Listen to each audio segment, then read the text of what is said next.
Matthew chapter 20 from verse 20. Then the mother of the sons of Zebedee came up to him with her sons, and kneeling before him, she asked him for something. And he said to her, "What do you want?" She said to him, "Say that these 2 sons of mine are to sit, one at your right hand and one at your left in your kingdom." Jesus answered, "You do not know what you're asking. Are you able to drink the cup that I am to drink?" They said to him, "We are able." He said to them, "You will drink my cup, but to sit at my right hand and at my left is not mine to grant, but it is for those for whom it has been prepared by my Father." And when the 10 heard it, they were indignant at the 2 brothers. But Jesus called them to him and said, "You know that the rulers of the Gentiles lord it over them, and their great ones exercise authority over them. It shall not be so among you. But whoever will be great among you must be your servant, and whoever will be first among you must be your slave, even as the Son of Man came not to be served, but to serve, and to give his life as a ransom for many." Well, it's not your usual Bible reading for Mother's Day, but it is about a mother. You know, this morning when we started the service, Stevie got up here and said, "Happy Mother's Day."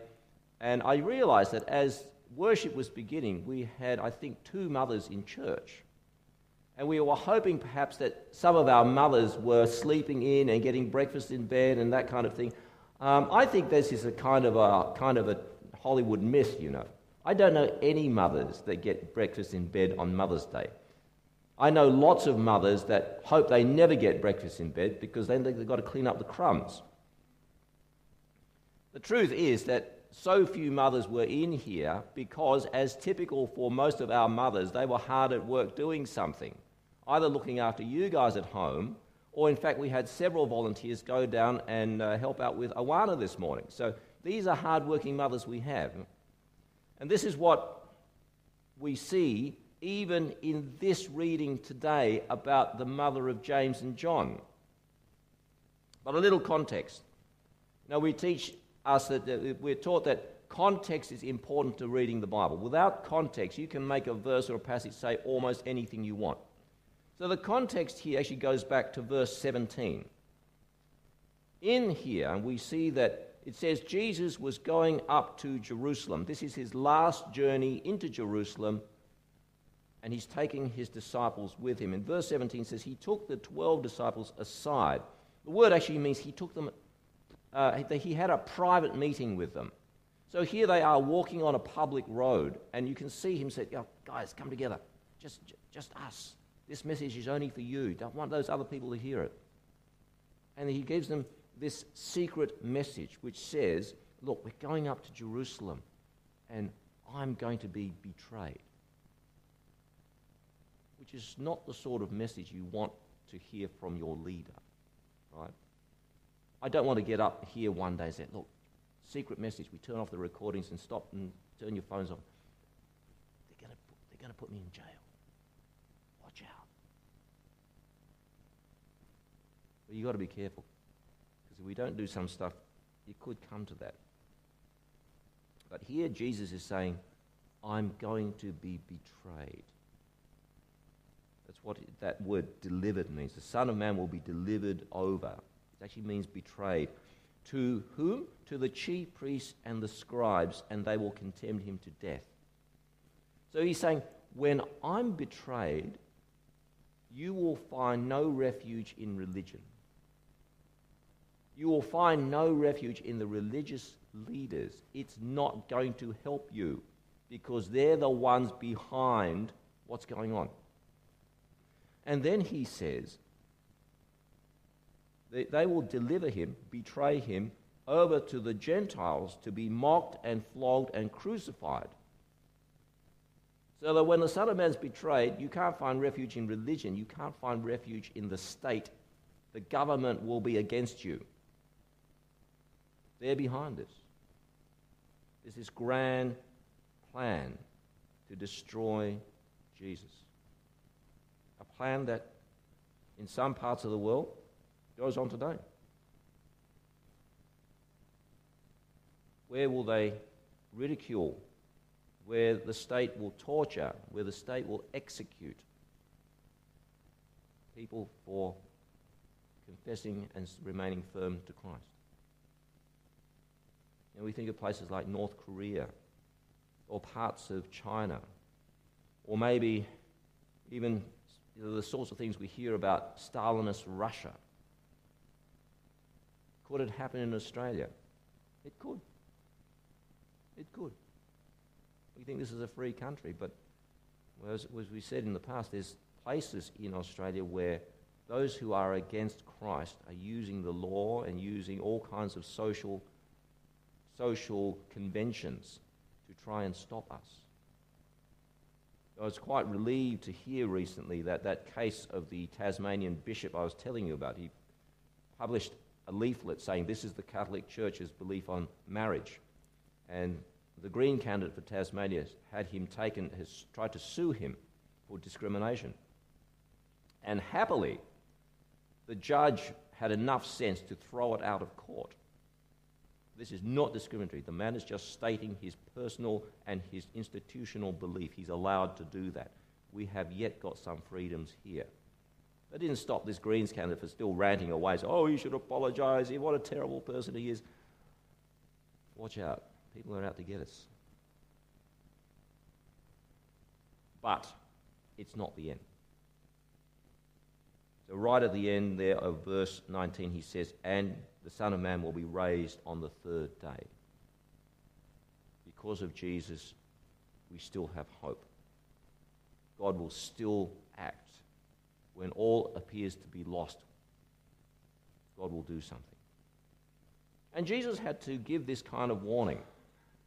Because if you go back to chapter 19, for example, right at the end of chapter 19, he was saying to his 12, look, this is what's going to happen. You know, Peter says, we've given up everything to follow you. What's going to happen to us? And Jesus is reassuring them, don't worry. When the kingdom comes, you will sit on 12 thrones and you will be judges of Israel, which was a really nice thing to hear. Of course, the disciples said, oh, yes, we're going to be kings. We're going to be there. We're going to be at the top. Sometimes we get the wrong idea, though, about the kind of Messiah we have. What does Jesus call us to follow? What does it mean to be a committed Christian? In fact, some people say, can there be an uncommitted Christian? We're going to get all those glorious things, but it's not in this life. We're going to get all these fantastic eternal blessings, but not here yet. In this life, first comes suffering. And we wonder whether those disciples actually heard Jesus' warning. Religion will turn against you. The state will turn against you. You will be ridiculed, and some will be tortured, and some will be put to death. And I just wonder if the disciples were thinking, yeah, but it's about the glory, isn't it? It's about the throne. It's about the riches. It's about the reward. And that's why Jesus had to give this warning. Now, sometimes we hear these warnings, and like the disciples, we just don't think about them. We don't take them that seriously. We hear about them. Two common responses I've come across is that people hear about this. I'm talking about people in church, and they hear about this suffering that we have to do, and they might ask, gee, I don't think I'm suffering enough. Am I really suffering for Christ? And that's a sincere question. The question is, if I'm not suffering like Jesus says I'm suffering, am I not doing what he wants? Am I actually doing the wrong thing? Or maybe I'm just doing something neutral, but not actually following him like I said I would. And that's a good question. We need to ask that question. The problem is that a lot of church people ask that question, and then as soon as Bible study is over, or the sermon's over, or the thing's over, they forget about it and go back to living their ordinary, suffering-free lives and pursue whatever they had wanted to pursue before. We forget. Of course, the other response to that kind of thing is maybe this is what the mother of the sons of Zebedee did. She said, oh, Jesus, you're talking about all this suffering stuff. I don't want to hear that. Tell me more about the thrones. Tell me more about the glory. You know, when you come back in glory, what's going to happen to my two boys? Now, this little passage here says, this is the mother of the sons of Zebedee. We do know quite a bit about this woman. If you read in the four Gospels what happens to Jesus right at the end, he gets crucified and who's there surrounding him. And then at the resurrection, when he comes out, there are certain women there. They mention a woman called Salome. And you read through the Gospels, which we don't really have time to now, you can see together that there's a tradition came up that Salome is actually the sister of Mary, mother of Jesus. So Salome is Jesus' aunt. James and John are Jesus' cousins. And so Salome is just being a good mother. She wants what's the best for her sons. Every mother wants what's the best for their children. We know that. Good mothers want what's good for their kids. So this is a good mother who comes and she understands what to do. She comes, the scripture says that she came up to him and was kneeling before him. The word can also mean worshipping him. And it says here that she asked him for something, and yet Jesus says to her, what do you want? And we think what's going on here is that she's asking without using words. There's a very similar passage in 1 Kings chapter 1 where Bathsheba, the mother of Solomon, comes to King David. He's lying on his deathbed. He's nearly gone. And she's coming in and she bows before him. And David says to her, what do you want? Now, David's not being a suspicious guy saying, if the only reason you come and bow is because you want something. That's not what he meant. She's done something with her body language that's culturally appropriate to know, I have a request, but I'm your humble servant. I don't speak until you speak. Queen Esther does much the same kind of thing. So we think what's going on here is that Salome, Jesus' aunt, comes in and bows down in worship, and then she makes some kind of gesture to say, I have a request. Now do we understand this kind of body language? Can you imagine somebody asking you something without actually using the words? Right, it happens. I think it even happens today. You know, I do remember when I was working in hospitals, and a friend of mine was in a share house. It was him and two nurses. And one afternoon he was there, he had the shift off, and one of the other nurses was there, and she was frying an omelette for herself. And he was looking at this omelette, feeling very hungry, and just not asking, but hoping that she would offer him some. So they had some kind of very casual conversation, and he was sitting down at the kitchen table, and she finished the omelette, and she sat down, and she started eating, and he didn't ask. He just looked, and he was just there, hoping telepathically she would be sympathetic to him. And she kept eating, and he kept hoping and looking really sad and begging like her pet dog.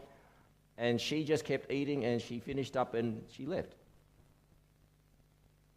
Which just goes to show that body language only works if somebody actually wants to help you. So you've got to be smart about who you use body language with. If somebody does not want to help you, they're going to ignore every sign that you give them. Right? He had to make his own omelette. So here is Aunt Salome coming down, kneeling, and using some kind of body language signal to Jesus, whom she knows will be sympathetic. And he says, what do you want? And she says, I want my boys to be number 2 and number 3 in your kingdom. That's fair enough. A good mother would make that request, do you think? I was talking about this with Maureen yesterday, and she says, she made the comment that in Mark, James and John are known, Jesus calls them the sons of thunder. And we always assume that it means that the father was this really powerful, tough guy. But I do wonder, given this, whether it's the mother that's the thundering one. So she's out there making the big claims, making the big noise on behalf of the son, says, Jesus, now be a good nephew. I'm your auntie. You owe me one. I'm trying to be a good mother here. Please make my sons number 2 and number 3 in the kingdom. I mean, I obviously you're number 1. I can't ask them for number 1, but 2 and 3 is good. This is family. Mums, you'd do this for your kids, wouldn't you? Would you? Would you dare go to Jesus and ask them to make your kids number 2 and number 3 in the kingdom? Well, you're thinking about this. It might be a good thing, it might not. You know, on Good Friday, I was speaking about absentee fathers, which are a great problem. I just thought it was fair to give mothers equal time today. If absentee fathers are a problem, the mother equivalent is the smother mother. Please don't do anything body language-wise, right? People are watching you. If you are a child of a smother mother, just stay still. It is now dangerous. But you know what smother mothers are like, right? The chant of the smother mother is basically, I need to be closely involved with every detail of my child's life. I need to do that. I need to do that because I'm afraid that something bad will happen to them if I don't do that. Right? This is for their own good. I love them. That's why I have to be that close. And basically, I need to make all the good decisions for them. Because frankly, no matter how old they are, or how long they've been around, or whatever else they've done in life, they might get one wrong. All comes from the loving mother's heart. You can't fault her for this. And if I need to make all the decisions, then I need to know everything. And that's why smother mothers don't allow privacy. What's privacy? Are you crazy? Privacy means I can't help you. That's where that comes from. And we all know that at the end of this is that I do this because I love my children. Great motives, great intentions. The sad truth about many smother mothers is that the person they love is actually not their kids. They do love their kids. I'm not going to say they don't love their kids. That would be untrue. But for a lot of smothering mothers, they love themselves more. They need to be needed. They need to be valued. They need to do something and be somewhere so that they can see, you've got to love me because this is how much I care for you. And the really sad thing is that it stops the kids becoming mature. I talk to dads about this kind of issue. Dads don't have a problem in general. Dads don't have a problem about letting their kids fall down. It toughens them up, right? They have a few scrapes, they make a few mistakes along the way. As long as they don't kill themselves, we really don't care. They're going to be fine. Right? Dads are relaxed about this sort of thing in general. Maybe that's why mums need to be, because dads are too relaxed. We work that out later. There's counselling session available. But these are smother mothers. And I was thinking about this. You know, I just realised that we see this kind of stuff is caricatured. Who of you are old enough to remember Everybody Loves Raymond? Yeah, a few of you. Well, I used to watch this from time to time and I think, well, I don't love Raymond. Who is this everybody? But I worked out the reason I don't love Raymond is not, well, it's his mother, isn't it? Raymond's mum is the classic smother mother. She's never quite good enough. She's always got to be there.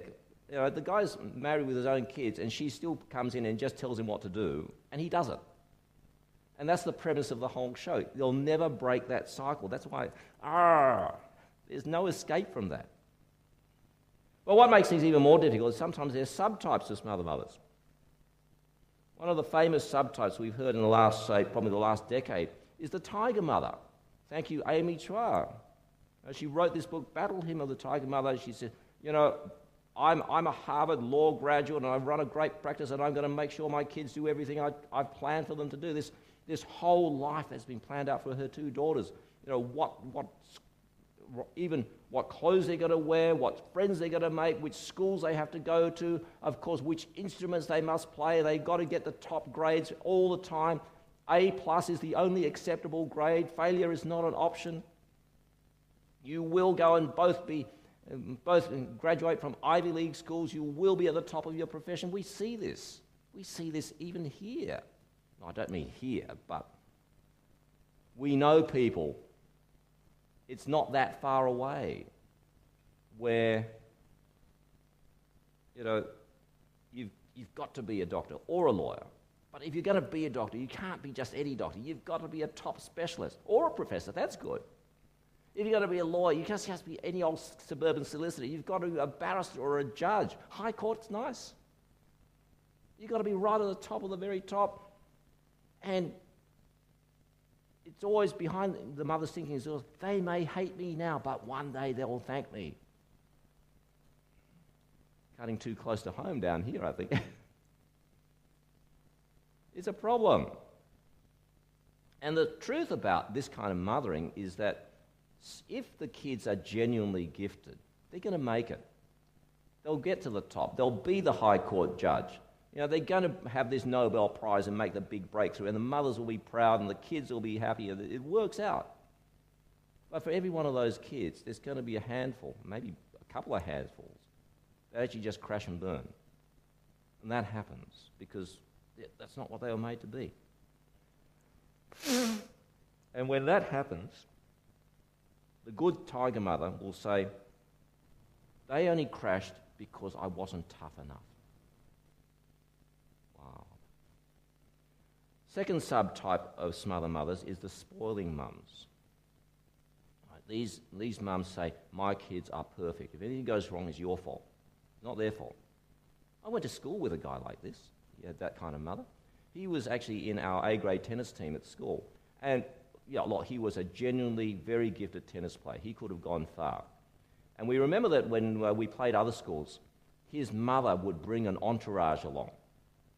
Right, this is 40 years ago. Nobody had entourage. We played with wooden rackets in those days. Nobody did it here. Everything was amateur level. But his mother brought an entourage along. So there was her, there was the cheer squad, I think there was a physical support person, and there was a nutritionist, and she had these eskies full of, I don't know what he was supposed to drink. And she would be just behind the baseline umpires. Poor umpires. She'd be just behind the baseline umpires, cheering her son on.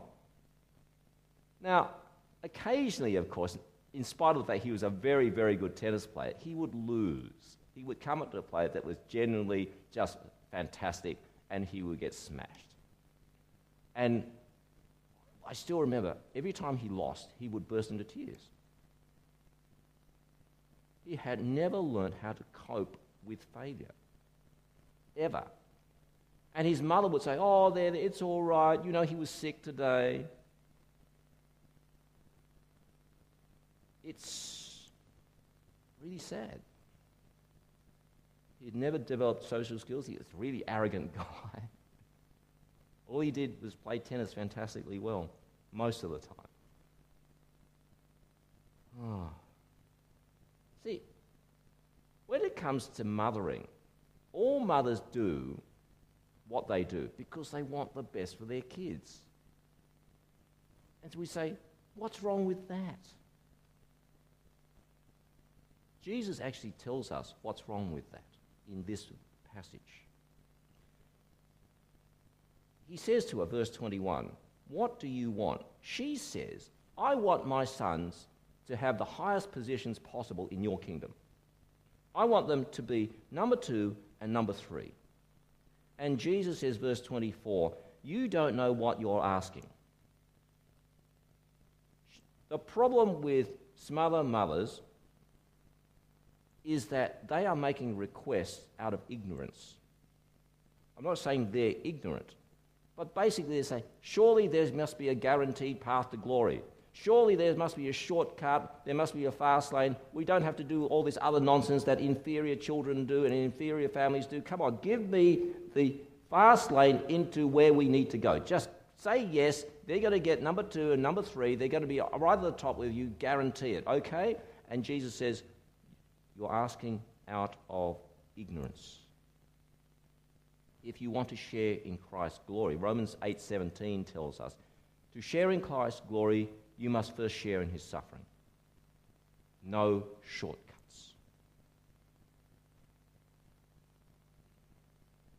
Second thing that's ignorant is that only the Father chooses. You're asking the wrong person. Jesus, you're going to be the king. How can I be asking the wrong person? You're asking the wrong person because Jesus, this king, he gets to be king because he's learnt to submit his life to his Father. He doesn't choose to sit on the throne. He chooses to be totally obedient. The second problem there is that the request that she's making is quite arrogant. He says to them, are you able to drink the cup that I'm going to drink? And they said to him, we're able. Now, very, very simply, Jesus is just asking, can you really share my suffering? I've just told you what's going to happen. People are going to ridicule me, they're going to betray me, they're going to mock me, they're going to torture me, they're going to kill me. This might happen to you. Can you go through this? Yes, of course we can. Whoa. I don't think they heard him. Something was wrong. The request is arrogant. Now, I want to ask seriously for mothers and for fathers, if you want the best, very, very best for your children, as I'm sure you sincerely do, can you give them up to Christ? Not your plan, but his.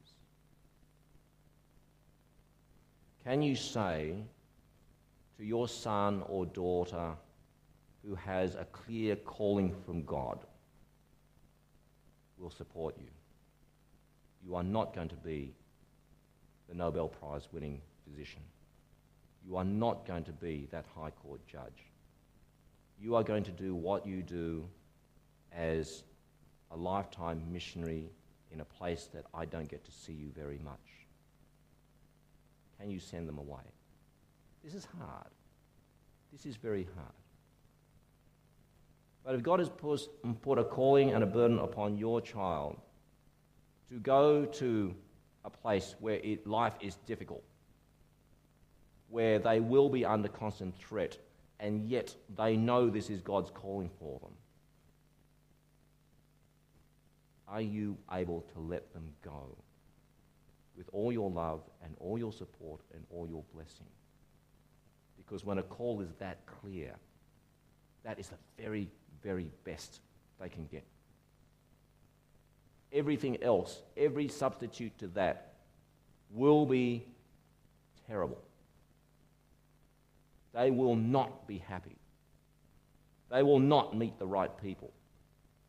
They will not have success in their lives. I'm not saying they're not going to be rich. I'm not saying they're not going to be well-liked, famous, honoured. But they'll be in the wrong place. Tough one. Jesus says, can you share my suffering?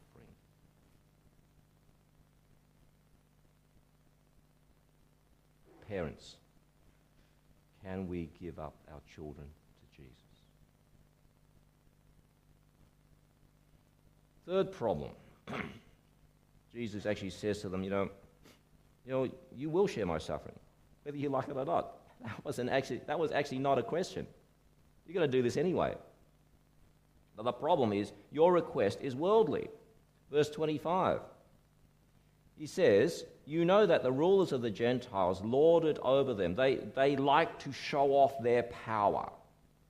They have power, and for most people, they think, what's the good of power if I can't show it off?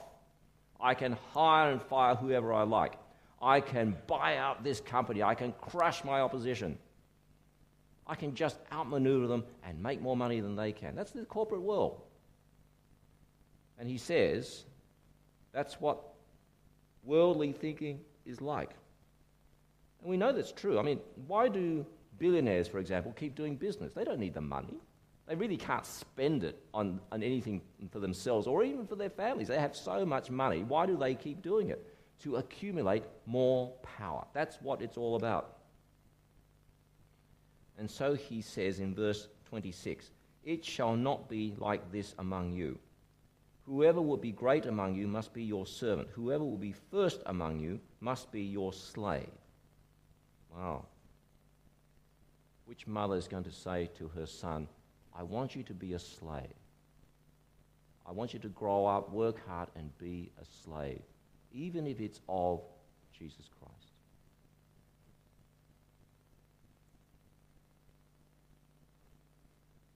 So we have different goals. Some other mothers will have ignorant, arrogant, and worldly goals. That's what Jesus says. They could be rich, they could be famous, they could be honored, but they won't be godly.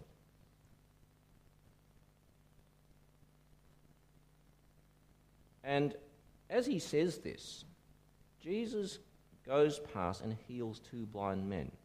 This part of the story is, well, really, it's a practical example. So we have 2 blind men. He says, "As they went out of Jericho, a great crowd followed them. Behold, there were 2 blind men sitting by the roadside. When they heard Jesus was passing by, they cried out, 'Lord, have mercy on us, Son of David.' The crowd rebuked them, telling them to be silent. And they cried out all the more, 'Lord, have mercy on us, Son of David.'" Jesus was walking past, and here are 2 dirty beggars, because there was no social security. If you're blind, you can't work, you have to go and beg. And you'll be sitting in the dirt of the street, and you're just hoping someone will be kind to you and throw you a few coins. And maybe at the end of the day, you've got enough to eat, or maybe not. Nobody wants to know you. Nobody even likes you. We have the same problem these days. We see beggars in the street. You wander around town, you'll see beggars in the street, and they're an embarrassment. We would rather they were not there. Very few of us will actually take the trouble to stop and even speak to them. Jesus has compassion. We know Jesus has compassion because when they cry out to him, this is what he does. Jesus stops and calls to them and said, "What do you want me to do for you?" They said, "Lord, let our eyes be open." And Jesus, in pity, there's the compassion, he touched their eyes. He didn't have to touch them. This is Jesus. He could speak it and they get well. But Jesus, in his compassion, touched their eyes. Here's a question for all of us. How many beggars have we touched? Now, these guys are filthy. You know that. They're wearing really old clothes that are tearing apart, and they stink, and they probably haven't had a bath in a month. They certainly haven't shaved in 2 months. How many beggars have we touched? And here's Jesus. He doesn't have to touch them. He could just say the word, they would be well. But out of his compassion, he went over. You need me to touch you. I accept you. And he touched them on the eyes.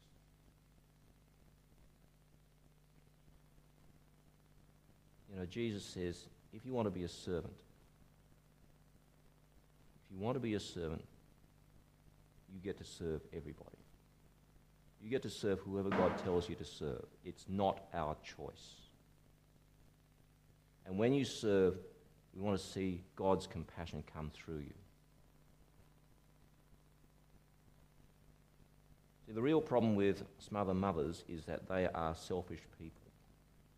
Ultimately, yes, in spite of all the things they say, this is for them. No, it's actually for my children. It's actually for them. we need to be the opposite of selfish. But I think we get this wrong. What's the opposite of selfish? Think about this. Is the opposite of selfish selfless? It's the obvious answer, isn't it? Is the opposite of selfish selfless?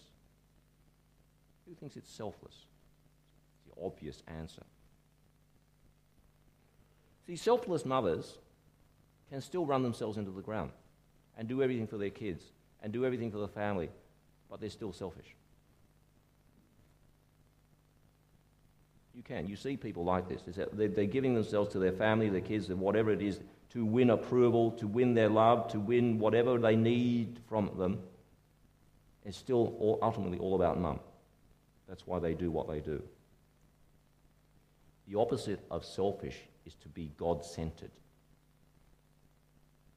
It's not about me anymore.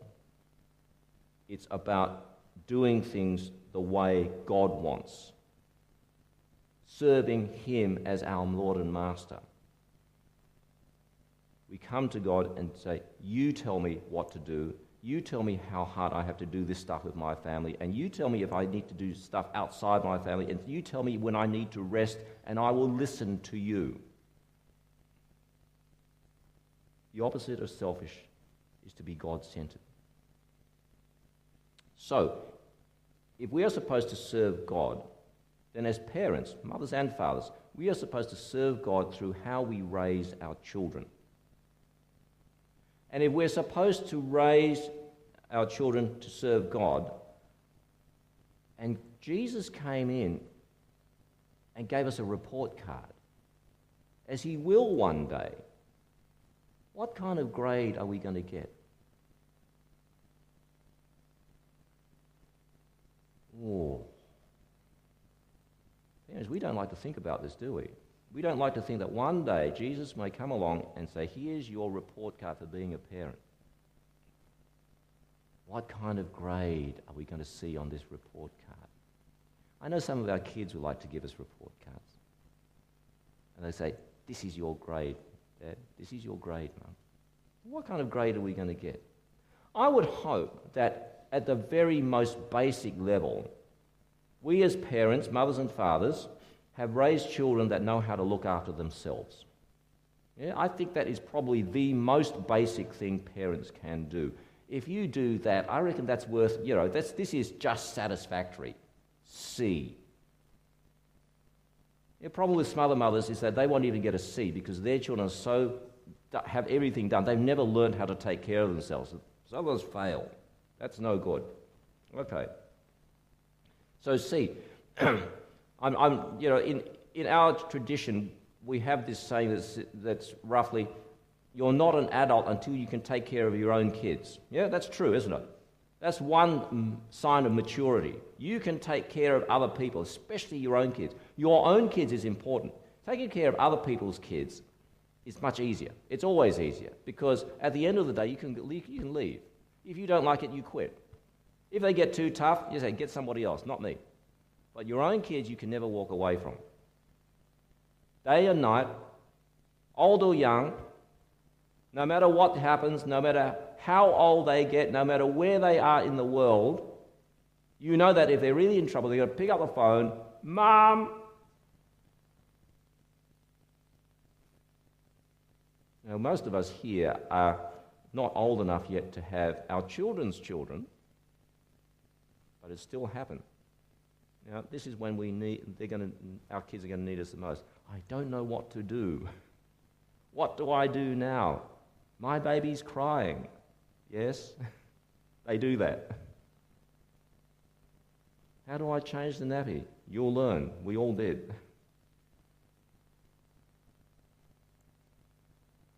But if you raise kids who can care for others, that would still only be a grade B. So what's a grade A? I think the reason this story of the blind man is here is that Jesus is making living example out of this to tell Salome, if you want a grade A as a mother, this is what you've got to be like. Like parents who are like these blind men. Now, blind men, they're just sitting there, they're begging. They know they cannot help themselves. These are not arrogant people. They are very, very humble. They have to be. Everybody is telling them how useless they are.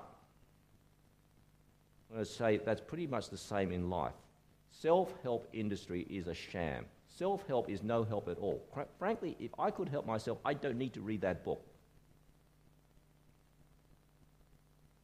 We cannot help ourselves. We need Jesus. Just like these guys knew. They need Jesus. Verse 30 actually tells us they knew who could really help, and that's Jesus. They're really desperate to be there. In verse 30, they confessed Jesus as Lord. That's important. Jesus, you're the only one that can help. I want you to run my whole life. Help me with all my decisions. I want my decisions to please you. It's a long way to getting an A as a mother or a father. In verse 31, it says, the crowd rebuked them, telling them to be silent, but they cried out all the more. That's important. Grade A parents are not distracted by what the world says. There will be so much advice on how to do 1,000 different things in our family. Nearly all of it will be rubbish, and yet we pay attention. We'll end up doing what our friends are doing. We'll do what the neighbours are doing. They have reasonable kids. They must know something, I think. Maybe I'll try that. The world will always try and compete for the place of Jesus. These blind men were not put off. They knew where to go, and they would not be distracted. Verse 33, Jesus called them and said, what do you want? And they said, Lord, let our eyes be opened. It's a really powerful request. Open our eyes. The blind men are asking not for luxuries. They're asking for what they absolutely need. They're not distracted by, that's nice. Oh, we could do that. Now, this is the core important thing. Blind men are not going to ask for more money. Blind men are not going to ask for a big farm. Blind men are not going to ask that they become kings. They need to see. Lord, open our eyes. And it's a remarkable thing that happens here, because these blind men have their spiritual eyes already open. They know Jesus is the only answer, and they are willing to go and do whatever he says. He said, Lord, open our eyes. Whereas Salome, with her physical eyes wide open, still doesn't get it until Jesus puts it in front of her. Lord, open our eyes. Open our spiritual eyes. Let us understand you. Open our physical eyes. Let us see what's really important. And so Jesus touched their eyes, and immediately they recover their sight. The Greek actually says they looked up. Jesus touched their eyes, and immediately they looked up. And when they looked up immediately, what did they see? Jesus. May we always look up, and always to Jesus. And immediately they received their sight, they looked up, and they followed him. We know he's important. We're not diverted by the world. We look up only to him, and we follow. So crucial. They didn't have to follow him. They could have been really happy and stayed in Jericho and just lived a good, normal life. But they made the one decision that would make all the difference. They followed him. So he can do all that. We're promised that God will say, well done, good and faithful servant. Grade A.